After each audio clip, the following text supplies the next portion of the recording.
Hello, everyone, and welcome back to Bhakti Fundamentals. Today, we begin our mini-series on the topic of material nature, or Prakriti Tattva in Sanskrit.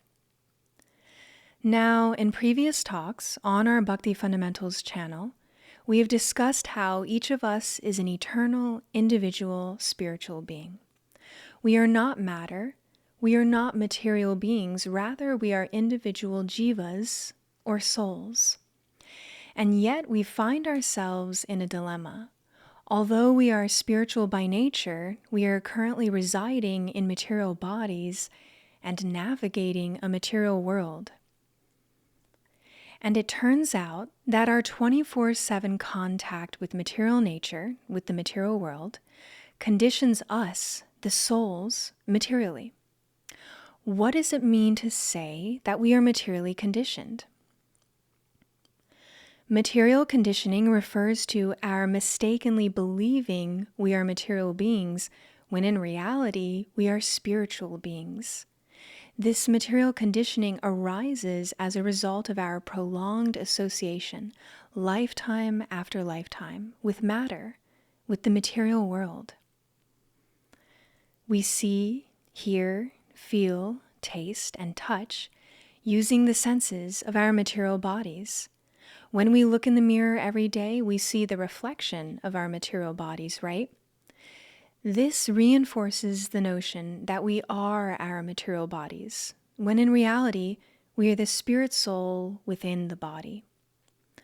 Thus, our material conditioning leads us to acquire a false sense of self, wherein we believe we are our material bodies or our minds, rather than eternal spiritual beings. And this material conditioning that we have acquired through lifetimes of associating with matter leads us to act materially rather than spiritually. As we have discussed in other Bhakti Fundamentals talks, material action or karma generates material reactions. And unfortunately, we have to keep returning to this material world lifetime after lifetime in order to receive the reactions for all of our actions, whether they're good, bad, or neutral. And thus, our material actions keep us trapped in this cycle of birth and death, known as samsara in Sanskrit. Now, importantly, our material actions and also our thoughts, desires, and behaviors are influenced by what are known as the three modes of material nature, which is the title of our talk today. In the Bhagavad Gita, Krishna, the Supreme, describes material nature in depth. Material nature is, in fact, one of the 5 key topics covered in the Bhagavad Gita. In total, the main topics of the Gita are Ishvara, the Supreme, or Krishna, the jivas, like all of us, the individual spirit souls, Prakriti, material nature, karma, action and reaction, and kala, or time. In our Bhakti Fundamentals session so far, we have discussed all of the main topics of the Gita to some extent, except for material nature, Prakriti Tattva. We have tangentially discussed material nature in our class on karma, but we have not had an in-depth discussion of the subject yet. What we learn in the Gita is that material nature consists of 3 distinct qualities, or gunas. Interestingly, the term guna can also be translated as ropes, because the qualities of material nature are like ropes that bind us, spiritual beings, to matter, to the material world and material consciousness. The 3 basic modes of material nature are goodness, sattva guna, passion, rajoguna, and ignorance, tamaguna. And these 3 modes can be compared to the 3 primary colors, red, blue, and yellow. Just as these 3 primary colors can be mixed in countless ways to create a vast array of shades and hues, the 3 qualities or modes of material nature interact and blend in various combinations, shaping the entire spectrum of material experiences and material conditioning that we encounter in this material world. Now, one important point: most objects in this world are not purely red, or purely blue, or purely yellow, but are instead mixtures of those colors. Likewise, it's uncommon for people or things to display qualities exclusively in the mode of goodness, or exclusively in the mode of passion, or exclusively in ignorance. Instead, people's actions and behaviors usually involve a blend of these modes. Next, to give us an idea of how the modes of material nature manifest, the general characteristics of the three modes. Sattva guna, the mode of goodness, is characterized by clarity, knowledge, and harmony. Cultivation of this mode results in peaceful and non-violent behavior, overall contentment, thoughtfulness, and awareness. When positioned in the mode of goodness, we are a step closer to spiritual understanding and can more easily springboard to spiritual life. Rajaguna, the mode of passion, is marked by desire, activity, restlessness, and ambition. This mode drives people to pursue material goals and sensory pleasures. Cultivating this mode leads to attachment to money and prestige, and a focus on results. People in this mode are always busy and are often quick to act and quick to become angry. Finally, tamaguna, the mode of ignorance, is characterized by inertia, confusion, and lascivious thought and behavior. Cultivating this mode leads to laziness, delusion, and destructive behavior such as intoxication. This mode obscures knowledge of the self or soul, who we are. Now, although we just looked at the modes in relation to people's behaviors and characteristics, the influence of the modes of material nature extends far beyond individuals. These modes of nature affect every aspect of the material world, including objects, emotions, and activities. In fact, everything, whether it's food, faith, types of work, acts of charity, knowledge, music, places, can be categorized according to the modes.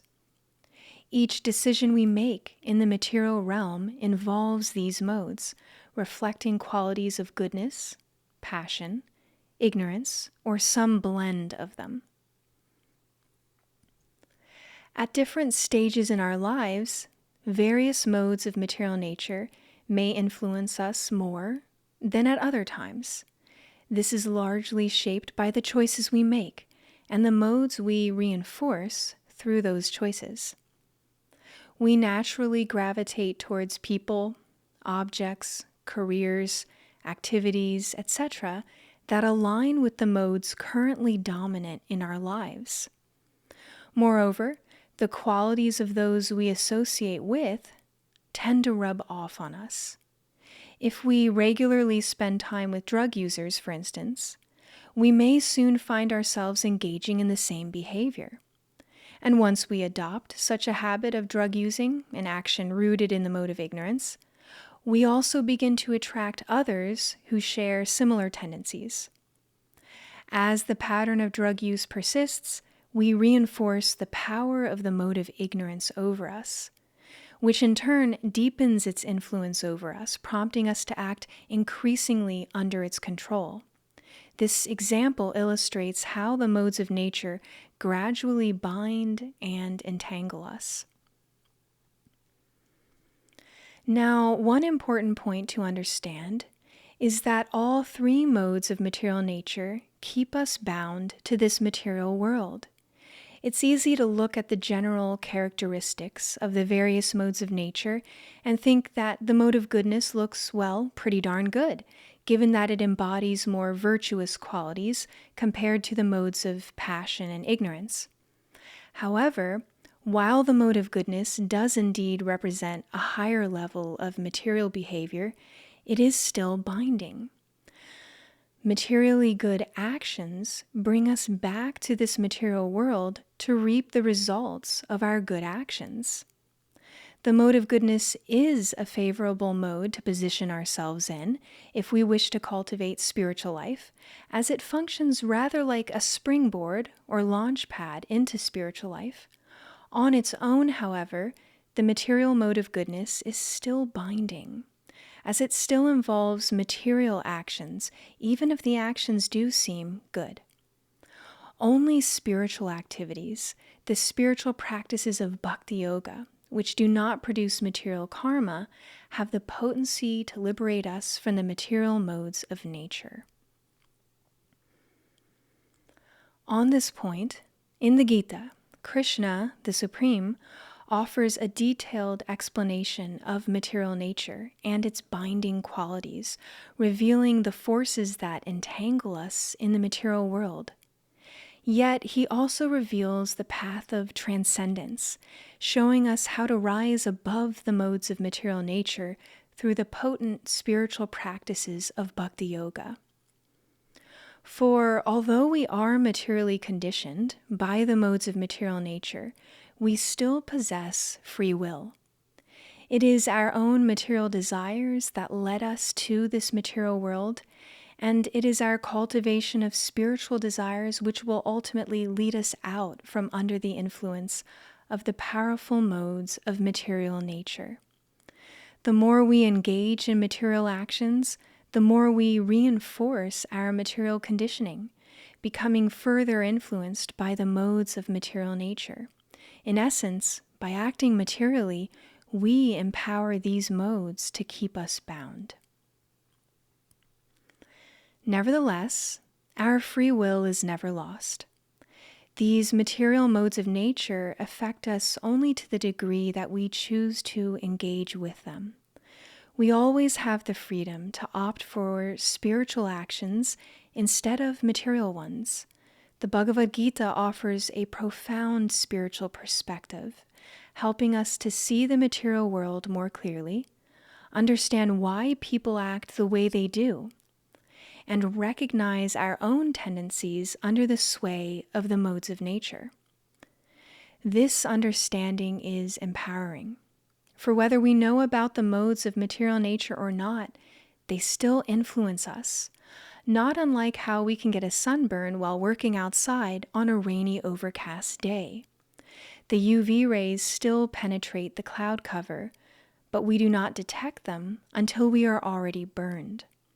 In a similar way, the modes of material nature act on us in subtle, unseen ways, and they condition us and keep us bound to this material world. The television shows we watch, the music we listen to, the work we carry out, the people we hang out with, all of these things and people evidence different modes of nature. And we can catch those modes, if you will, like catching a cold, the more we associate with certain things and people evidencing different modes. Knowledge of the modes grants us greater control over our actions and leads to true freedom. In the Bhagavad Gita, Krishna explains the modes of material nature to help us understand the forces that shape our experiences and condition our consciousness materially. However, Krishna offers us much more than just insight in the Gita. He presents us with a lasting solution, a way out of the endless cycle of birth and death in the material world. That solution is the spiritual science, Bhakti Yoga, that enables us to transcend the modes of material nature altogether. Our discussion today serves as an introduction to this vast topic, setting the stage for deeper explorations in our upcoming sessions. So stay tuned for more sessions on the topic of the three modes of material nature and how they subtly affect and condition us materially. And please let us know if you have questions about the three modes of nature that we can then answer in our future sessions. Until then, thank you for listening today, and we'll see you next time on Bhakti Fundamentals.